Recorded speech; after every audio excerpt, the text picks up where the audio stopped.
Smith is perhaps the most common name around the world, but there is only one Smith who is known as the father of economics, Adam Smith. Born in 1723 in Kirkcaldy, Scotland, Smith was raised by his mother Margaret, who had been widowed just 2 months before his birth. He was baptized into the Church of Scotland on June 5, 1723, which is often credited as his birth date. Smith's childhood and formative years included the great studying of history, Latin, mathematics, and writing. At age 14, Smith entered the University of Glasgow to study moral philosophy. The concepts of reason, civil liberties, and free speech entered his mind, awakening a passion. He would graduate in 1740 and move on to postgraduate studies at Oxford University. But before his scholarship ended, Smith left the university due to a lack of quality of instruction. In his words, "In the University of Oxford, the greater part of the public professors have, for these many years, given up altogether even the pretense of teaching."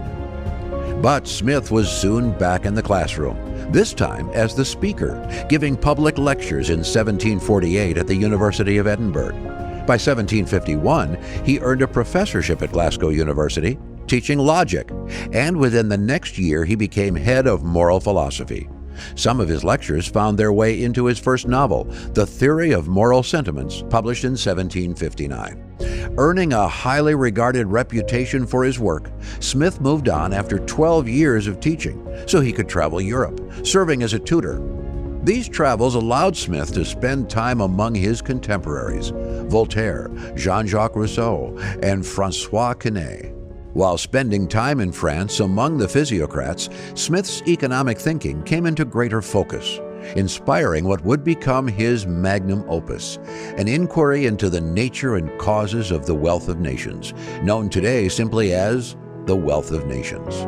After returning to Kirkcaldy in 1766 as a new member of the Scottish Enlightenment, Smith spent the next decade writing down his ideas about economic structure and his thoughts on moving beyond the monetary system.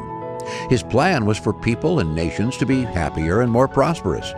In 1776, he would publish a nearly 700-page wealth of knowledge that in no uncertain terms inspired ideas within several of the American founding fathers and other government officials. John Adams, Thomas Jefferson, and Alexander Hamilton all took interest in Smith's thinking, particularly with the idea of the individual. Smith argues that the individual will act in his own self-interest, and that action will result in societal benefit. Put another way, the invisible hand.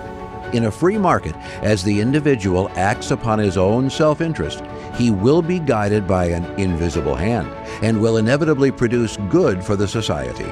The Wealth of Nations sold out within the first 6 months, and 4 more editions were printed during Smith's lifetime, which came to an end on July 17, 1790, at the age of 67. The Old Parish Register for Canongate listed that he died of a decay.